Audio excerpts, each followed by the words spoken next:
to you, Wack100. Thank you for having me over there and allowing me to tell my story of cult life and government informant life and witness protection life, and talk about gay rappers and such. For Wack100, is truly a smart and intelligent man. He has some good questions. And unlike a lot of people who are homophobic, I'm pleasantly surprised to realize that Wack100 is not among that number. That he clearly understands that gays are part of hip-hop, and that's just what it is. So thank you, Mr. Wack100, aka Mr. Cash Jones. Yo, what is good, y'all? It's Coffee. Back at it, man. And Spider Loc just won't let up off Wack100, man. Applying that pressure. And he got a cold edit game the way he throws that together, man.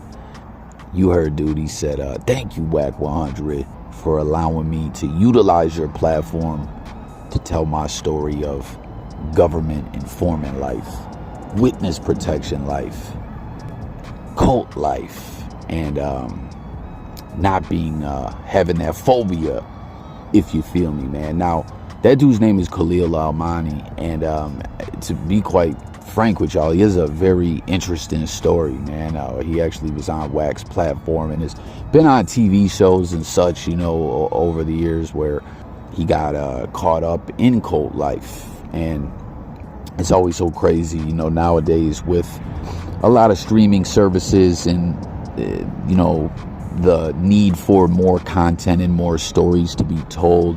A lot of things from the past are brought back and rehashed and, you know, told in different formats, or like, hey, remember this story? Well, here's another angle to it, or here's another person's that was theirs perspective on the story. You know what I mean? There's just an ever-growing need for more stories to be told and more content. And with true crime being so big and different things of that nature, cult life is something, you know, that there seems to be an interest in, like, what could really bring someone to want to join a cult and to follow what someone else is saying, and essentially, like, just follow someone unconditionally and believe in them that way. And, you know, at the end of the day with these cults, ish is always twisted, man. There's always some foul, sick ish going on behind the scenes, and, you know, motherfuckers got to get up out of there, and some don't, some do. The government's always way too late when they come around or whatever, and I don't know, man. It's a, you know, the bad ish happens anyways, more or less, before the feds get involved. But that dude had a pretty interesting story, man, about the whole cult life thing and all that, and he got up out of there and informed to the government, and there was definitely some twisted ish going on. And anyone that rocks with Coffee, you guys know I'm no gangster, I'm no square, you know what I mean? So I ain't dissing that man for informing to the feds on the cult. As if you really tap into his story, he was trying to separate himself from some of the very foul ish going on and get his family back, as the cult life took his wife and family away from him. And it's so crazy, man. Like, he didn't even know that was going on. The cult dude who essentially brainwashed him, and he went for what dude was talking about and all that, took his family from him. And he thought, even when individuals were trying to break it to him, like, he would never do that to me. You know what I mean? It's crazy. And then as far as with the phobia, he said, yo, Wack, you don't have that phobia. And you see that this certain group of individuals are a part of hip hop and all that. He actually played a part via DJ K Slay's Straight Stuntin' magazine. And he talks about it all when he tells his story over on Wack's platform.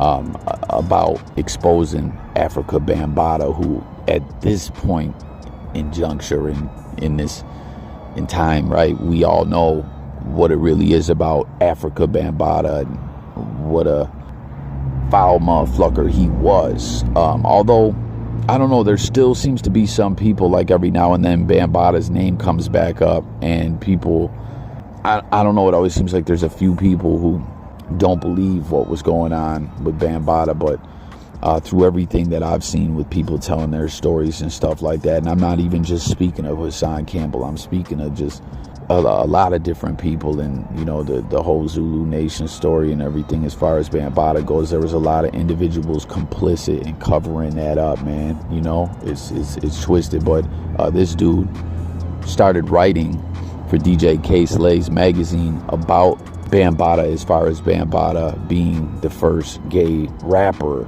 or whatever. Like, he was writing something saying, yo, there will be gay. This is way back. He was writing like about how there will be gay rappers, and there already may be. And then, you know, someone let him know, well, you know Africa Bambaataa. And he's like, of course. Well, he's a gay rapper, but no one's going to call him out for it, and it's been known. And then when he started his journalism-ish and writing and you know, putting it in print and media, the whole world found out that it wasn't that just Bambaataa was gay. It was Bambaataa was evil, sick, and twisted. And the ish was just disturbing as fuck, man, plain and simple. But this dude right here, thanking Wack100, played a role in telling that story. But man, oh man, the way SPI shared that, right? I want to thank Wack100 for allowing me to tell my story of cult life, informant life, government witness life, and all that. You know, like SPI, a beast with them edits, and you know, he uses it and utilizes it in his current beef with Wack100 in the blogosphere, man. And it makes you wonder. Like I was saying, I'm no gangster. I'm a square. I'm not here to diss this guy about his government cooperation, especially when it came to a lot of the sick, twisted ish that was going on and was exposed in this, you know, dude's cult life story. But it's interesting in the fact that Wack100, being someone who is all about that street life, that Pyru life, that gang culture and all that, you know, that he puts that on a pedestal on his platform, informing and stuff, you know, and with the current CS2 back confidential source informants and everything that we've seen playing out, and you know, was brought to the masses once again with Bricc Baby taking it to No Jumper after Wack100 you know, ended up getting it X-nayed out of the blogosphere after, you know, going after World Star, whether that was something Wack flat out pushed for or just something that happened when he brought this legal battle to World Star. It happened. It was X-nayed, 86th. And yeah, there's still some people that are really up on that whole story, but with it being struck down in that way, the masses didn't know about it. You know what I mean? That's how a lot of stories are in the blogosphere, or just in real life, or in any aspect of life. Some people know about certain things, some people kind of know, some people hear discussions of certain things, but it's not always put out there to the masses where it's just known as fact. And with Bricc Baby bringing that to No Jumper, I don't know. You see that, and then you see Wack sharing government informant tales and everything, and SPI putting it together like this in a co-edit. It really makes you wonder about it all. Comment and let me know what you guys think. Then we also see this cold edit of I forget what movie or show that's from, you know, where these individuals just got no type of squabbles, and we see it, you know, mixed in with Wack100 fighting them dudes that one day, man. And you look at that and you just say, this is why Wack100 is running from J Diggs. You know, is that something Wack can never, ever get away from? The people, everywhere he goes, every comment thread, everything, everywhere. Diggs wants his fade. J Diggs wants his fade. And Wack ain't gonna give it to him. He's gonna run from him. Pause. He ain't gonna give it to him. Pause. He's gonna run from him. Pause. This is why. Look it. He can't scrap for ish, right? I mean, listen. I'm a humble dude. Like I just said, I ain't no gangster. I'm a square. Like, let's keep it a buck. When it comes to scrapping, most people's squabble game ain't really like that, man. You know, a lot of people got heart. They ain't scared, but you could be as brave as you want when it comes to just shooting the fives, shooting the fair ones, squaring up, running the fade, however you want to put it. If you can't fight, you can't fight. You can have all the heart in the world. Maybe you can land one on the chin and hit that KO or whatever, right? But if you don't know what you're doing, it's harder to do that. You're gonna have to take more punishment and hope you don't get put down. But at the end of the day, when we see this, we know Wack can't squabble, and it's just clear as day to see through his actions and everything. He fears Jay Diggs, and this is just a reminder of it all, if you ask me. All righty then. Tasha. Yes. Before you go, make sure you let them know Spider Loc told you Luce is nobody. Not the same as Wack100 too. Ain't nobody out here in LA. Spider Loc said so. All right. Y'all with it. Stop it, baby. Hold on. Because I told you to do this in the first place. I told you to say my name. Remember that? Wack Luce, SPI. I got you. Oh, Right. All right. Bye.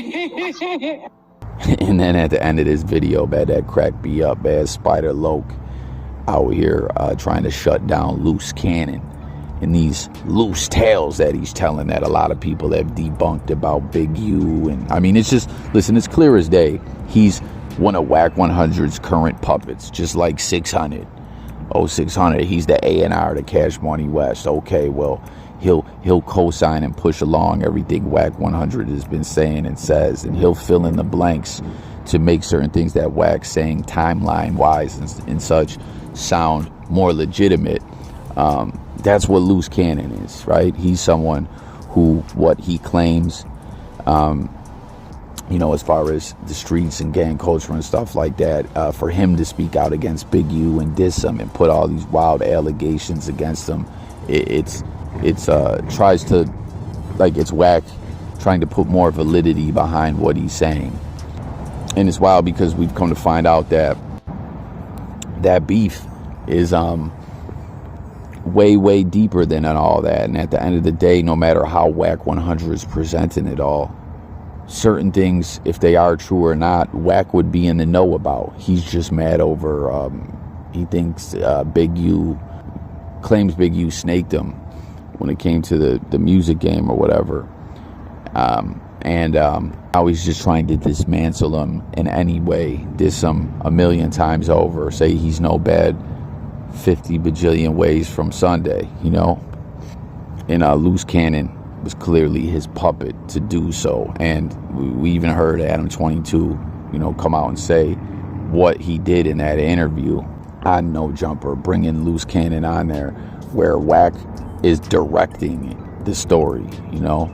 Like, yo, tell him about this, cutting him off mid-sentence and ending little extras that he wanted told in the story. And then that dude, oh, yeah, I forgot about that part of the script, Wack. Like, it was so lame, so corny. And the fact that Wack100 doesn't think that, damn, like, the average person with intelligence can just tell, you're coaching this, you cornball. This is a manipulation tactic. Just shows you Wack100's superiority complex, that he thinks he's a cult leader, god damn it. Like, real talk, it's the same thing if you break it down and really look at it for what it is, man. But Adam 22 is like, he can't allow No Jumper, even with all the bullish that goes on at No Jumper and the Jerry Springer like drama, to allow Wack to come and manipulate the people in that way. He can't allow it.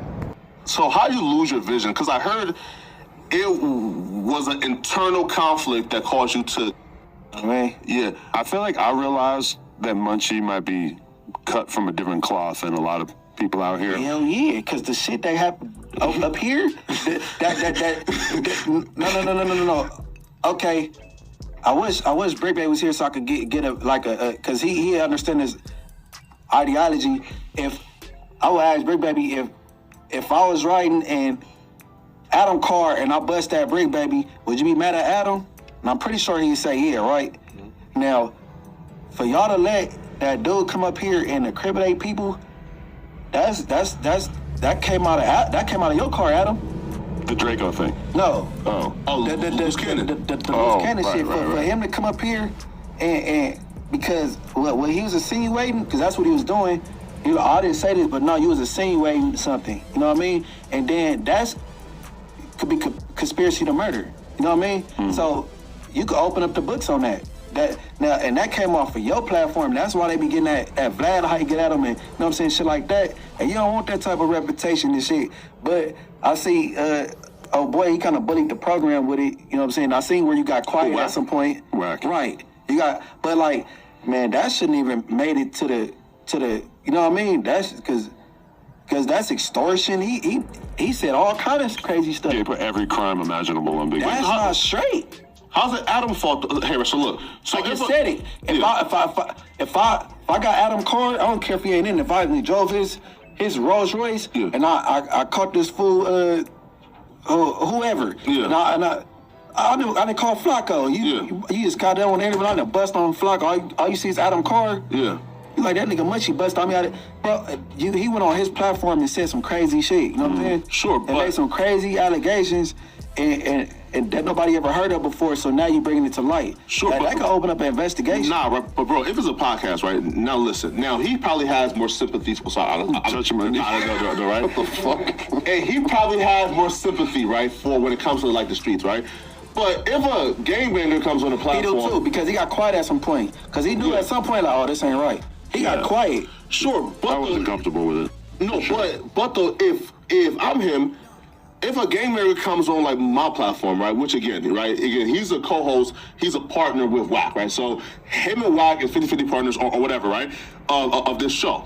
So he can't tell Wack and who to bring. So if two gang members are on his platform and one brings the other, and then that person tells a story that incriminates another gang member, why should he care? That's why y'all got the whole team. Y'all editors. That should have been edited out, bro. That shit is not cool. And then that could put him in a situation too. Cause like that'd be looking like like he promoted. Everybody probably didn't pay attention to where he got quiet and he wasn't comfortable with it like I did. But somebody might want to get up around him after that. Yeah. Cause that shit wasn't straight. I'm definitely thinking about that, and I've told Wack I'm not trying to use this platform as a place for you to just carry out your different beefs with all different people every single week, you know, and like the big youth, like I'm just trying to like veer the content away from doing that type of shit. He has Clubhouse for that shit, whatever. It's like I'm not trying to make everything this crazy big you campaign for sure. And the thing is, if our boys from 60s, well let him talk to Big U about that in the 60s, bro. Why gotta happen at No Jumper? Right, with Wack directing it. It can't happen, and you know, that's why I think that their relationship is going to sour sooner rather than later. You know, because Wack's a control freak, a manipulator, and I don't know, the fact that Adam is like, yeah, that ain't gonna be able to happen like that. You can't do that no more. Go check the most recent interview with Munchie B, and y'all will see what I'm talking about. Watch, they'll be falling out real soon. But you know, you seen Spider Loc speaking out to discredit not just Wack100 but his current puppet Luce Cannon. It's a party. It's a party. What you talking about? It's a party. Wack100. Okay. You have been barbecued. CS 2 back. AKA time to get into AKA back. So thanks for watching. Hit the comments. Let's talk about it all. Subscribe. It's Coffee talking music, news, sports, and more. And I'm gone, y'all. Peace.